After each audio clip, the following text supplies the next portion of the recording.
Ladies and gentlemen, my name is Jeffrey Lazarus. You are watching The Gaming Vector, and on today's episode we're taking a look at Darksiders II, the sequel to 2010's Darksiders, developed by Vigil Games and published by THQ. So let's go ahead and see what we've got going on here. Now, first thing I want to look at is the menus in this game. You will see they take a little bit of time to load, and that's a bit of a disappointment because you will spend a lot of time going in and out of these menus with all the different gear options. There is a loot system in this game, and it's your typical loot system. You have blues, greens, purples, oranges, things of that nature. You do, however, also have possessed weapons. Now, these scythes here are possessed weapons, and what you can do is you can upgrade them. You can also change the name, but you can upgrade these weapons by using other pieces of gear that you're not going to use. And you can see these are almost leveled all the way up, so let's go ahead and finish leveling these. So we will feed these scythes to them, and we will also feed this talisman to them. And as you can see, level up, get more damage, and all of the other things that you've added to the weapon also get boosted. You can also choose one particular thing to boost up. You need to be careful here. Sometimes the enhancement will actually be a downgrade, so just be careful with that. Make sure you're picking an actual upgrade. As you can see, you've got your normal secondary weapons, primary weapons, and then your different types of armor, your talismans, which grant you different abilities. You can also see over on the right side of the screen, level 17, experience, health, wrath energy, strength, defense, all of your typical stats, weapon stats, and stats for your execution chance, arcane critical damage, things of that nature. And you've also got your skill trees. Now, as you can see, I've got 20 skill points to spend here, but since I'm level 17, anything up to 16 that is a skill and not part of a previous skill on the tree, I can automatically take. So, for instance, Unstoppable is a level 8 ability. Since I'm past level 8, I can go ahead and take that without spending any previous points in the tree. And we're just going to go ahead and go through these upgrades. I like that system. It's very nice. It lets you customize your character a bit more than most skill trees do, which is a very nice thing to have. And we're going to go ahead over to the Necromancer tree here. Necromancer is more of your ranged abilities, summons, shields, things of that nature, whereas the Harbinger tree over on the left is more of your melee skills and things to augment that. Now I've got 5 points left here to spend, so we're just going to throw them into some random abilities here. Let's make Unstoppable a little better. Let's extend the duration on it. Give me a little more time with that ability, and let's increase critical strike chance.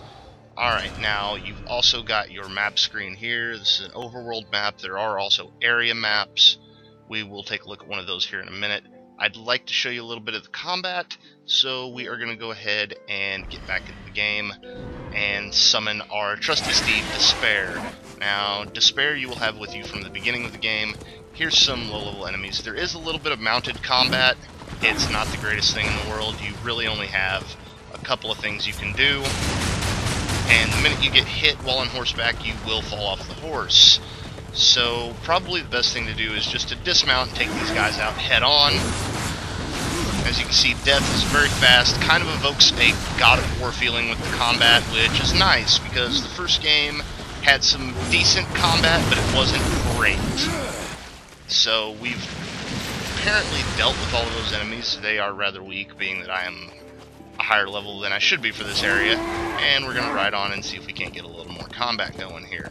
Now, you do also have various abilities that you'll pick up along the way. So, for instance, if you press down on the D-pad, it brings up this radial menu. Now, this menu has, down here on the bottom, are items that you have that you'll carry with you through most, if not all, of the game. So, Redemption, the pistol, Deathgrip, which is essentially like the hookshot from Legend of Zelda, if any of you have played that, or the Abyssal Chain from the original game, which is exactly like the hookshot from Zelda. Over here we've got Soul Splitter, which is a particularly useful ability for puzzle solving. May not have a chance to show you that one today. You've also got Health Potions and Wrath Potions. You can carry 5 of each. And then the abilities that I just spent skill points leveling up. So I can hit A to use it, or I can assign it to an action button by holding down left bumper and pressing the button I wish to assign it to. And you may not be able to see it, but over there on the right it is actually assigning the skill to a particular button. And as we back out of here, now I can hold down left bumper, press Y, and use my ability to summon those ghouls that will fight for me, do fire damage, explode when their duration is over, or when they're killed. So, not the worst thing in the world to have, to be sure. Now, let me just take out this last guy here. Oh, there's still two of them, actually. Alright, as you can see, combat is pretty visceral. I would like to have shown you an execution there, but it doesn't look like I'm going to get the chance. Now, the other thing I want to show you guys today is the traversal system. So, I've got a... Oh, fast travel is currently unavailable. Let me just get out of combat, I suppose. And let's try this one more time. Fast travel to the specified destination. Now, we'll have a little loading screen here. This is something I like. If you're in a dungeon and you fast travel out, it leaves you a waypoint within the dungeon that you can fast travel back to. So, say you're in a dungeon, you run out of health potions, or you need to sell some gear. It's not a big deal to travel back to a vendor and get what you need, get rid of what you don't, and go right back to the dungeon where you left off. So, what I'm going to show you here is a little bit of the climbing. It's really pretty simple and kind of evokes a feeling of Prince of Persia, as you should notice almost immediately. So, it's very Prince of Persia, actually. It is a little finicky with the controls sometimes, so just make sure you're careful about which direction you're telling your character to go, because things like that will happen, and you will fall to your death. And now we're going to try this one more time, hopefully with a little bit more success. So we'll just go around this pillar, jump, and the controls for this are fairly simple, not too bad. There we go, making our way around. Now, this becomes a problem. The camera is a little bit finicky here. It's kind of hard to see where you're going to land sometimes. This area is not too terribly bad, but there are some areas later on where it can become a real chore to figure out exactly where your character is going to land after a jump. And if you see that bird flying around up there, that is Dust. Dust is this game's version of Navi for all intents and purposes. So if you hold down the left stick, you will summon Dust. He also appears as a marker on your map, and he will attempt to direct you to your destination. Now in this case, he's telling me to go over here because I've already been through this dungeon and my actual next quest is outside of here. One other thing to note, there are breakable objects. They will give you golden items, usually just gold. Occasionally you'll find an item in there. And there is one other thing I would like to show you with the loot system. So, if we pop up our regular menu here, where we can resume game, save game, quit game, in the options menu, there is an auto-collect. Now, auto-collect is nice because it will automatically pick up all the gear that's fallen on the ground. You won't have to hit a button in order to pick it up. However, the problem with auto-collect is because it automatically picks it up, then you have to go into your inventory to see the stats on said item, and as you've probably noticed, it takes a little while to get into your inventory screen. Whereas, if you do not have auto-collect on, you can see the stats on the item you're picking up before you ever pick it up. Now, one other problem with those stats, and let me find something I actually have multiples of here. Okay, so, for instance, Scepter of the Deposed King. It's a level 20 item. I can't equip it right now, but that's not the point here. The point is, it tells me that the damage is an upgrade. It tells me that ice damage is an upgrade from what I currently have. And it tells me that critical chance will go down to 0 and special ability will go down to 0. However, what it doesn't bother to tell me is how much of an upgrade. So, I would have to go over here, look at the damage, 132 to 152, versus 474 to 534. So I know that it's a big jump in damage. And same can be said here. For instance, this is probably a better example, actually. So right here it tells me defense goes down to 30. But it doesn't bother to tell me how much of a change that is over what I currently have, which is 76. That's a pretty decent drop in defense. It's a 30, 40 point drop.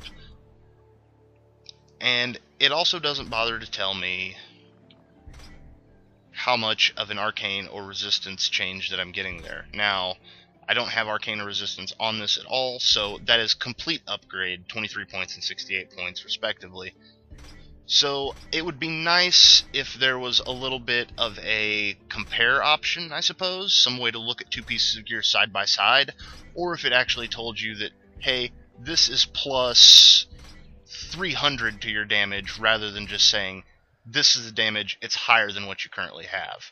So that's a little bit of a nitpick on my part, I suppose, but it would be nice to have it in the game. That having been said, I am having a real blast with this game. I'm enjoying it thoroughly. Granted, I also very much enjoyed the first one. So my recommendation to you is, if you played the first one and you enjoyed it, then I highly recommend this because it's more of the same, done better. If you didn't play the first one, or you don't like Legend of Zelda type games, action-adventure games, because that's essentially what this is, then I would not recommend this, because it is very much that type of game. It's a lot of exploring, a lot of combat, a lot of traversal, and there's a lot of content here. Like I said, it is about 20 to 30 hours. I'm level 17, and I have put about 16 hours in at this point, I believe. Yeah, 16 hours, 40 minutes, so there you go. That gives you an idea on how long this game actually is. I've probably still got another 15 hours or so to go in this game. So, like I said, if you enjoyed the first game, or you enjoy action-adventure in general, I would highly suggest picking this game up. It's very, very enjoyable. There are some graphical issues from time to time. There is a little bit of frame rate drop here and there, but it's not the worst thing in the world. You'll get past it, unless that stuff really bugs you, which in my case it doesn't, thankfully. And we're going to go over here and see if we can't grab a chest. As you can see, wall running, and what you just saw there was Deathgrip. It's, like I said, essentially a hook shot. So let's make sure we've turned auto collect off so I can actually show you how this works. There we go. Auto collect is turned off, and we'll go back. Now, I open this chest up, loot explodes out. Now there you can see Voyager Shroud, defense 83, down from what I currently have, experience plus 8%, and by holding the back button I could directly equip it, or I could just press B to pick it up. Now in this case I'm just going to pick it up, because as I said before, it just tells you that it's 83 and less than your current gear. It doesn't bother to tell you how much less. So if I go in here and look, defense is 127 versus 83. And it doesn't bother to tell you also the other downsides, like the fact that you're losing critical damage, strength, and health bonuses that you have from the other piece of gear. So, not the best loot system in my opinion, but it's not terribly bad. And if you can get past the loading time on that menu. Now, once again, you will be opening that menu probably half a dozen times during the game, so, or half a dozen times an hour during the game. Now, these over here, this is a collectible. This is a boatman coin, and those are used to buy special items. There are collectibles all through this game. There's boatman coins, books from Pages of the Dead. I'm sorry, pages from the Book of the Dead. And now we got a level up there. Very nice. And all of these collectibles actually have meaning within the world. You want to collect them because they will give you bonuses. You'll get stat bonuses, or you'll get special items to get to special areas you haven't been before. And now there's a little trouble with dust over there, floating in midair. Surprise, surprise. Like I said, it's a fairly polished game. Occasionally you run into small things like that. It's not the worst thing in the world. So like I said, if you're a fan of Legend of Zelda, if you were a fan of the original Darksiders, this game is pretty much right up your alley. And as you'll notice here, there's a small loading screen when progressing from area to area. Not too bad. You will see it several times, especially if you're doing a lot of moving around the world, but for the most part, it's not that terrible of a thing. So, since we have a boatman coin, I'm going to go ahead and introduce you to Vulgrim, one of the merchants from the first game. He's here as well. Come closer. See what Vulgrim has to offer. And in this game, he functions a bit differently. For your skills in the original game, and for everything, If you have the coin. for everything in the original game, you would buy it from Vulgrim. Here, not so much. At Vulgrim, you can buy respecs, which are 1,000 gold. Not a terrible large amount, as I have over 111,000. You can use the boatman coins in conjunction with gold to buy gilded boxes, which contain random enchanted items, jeweled boxes, which contain rare items, and ornate boxes, which contain elite items. Granted, you need more coins and cash for each version. You can also sell him items, and he is not the only merchant in the game. There are traditional merchants that sell weapons and armor, things of that nature. So, you kind of have your pick of how you want to do things. If you want to buy random items from Vulgrim with your coins and your boatman coins, you can do that.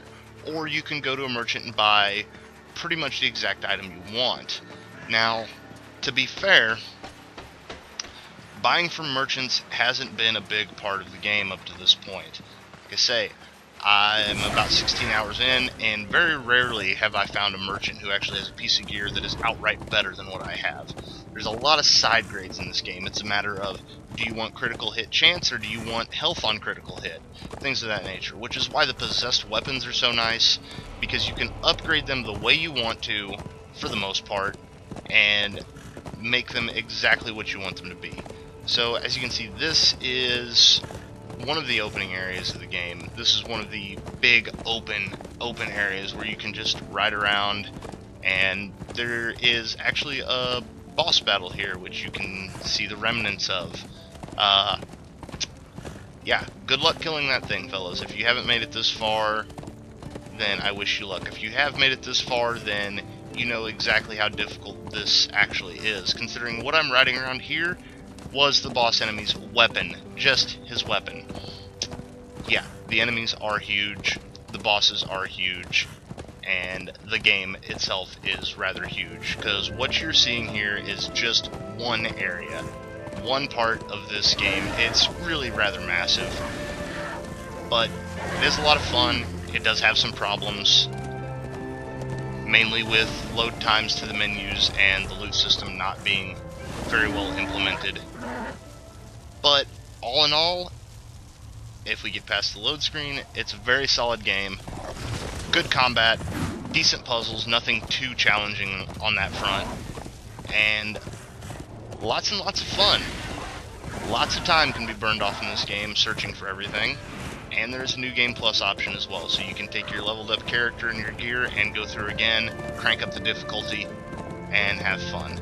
So that's going to be all for today with Darksiders. We're going to end riding off into the fjord, and I will see you guys next time.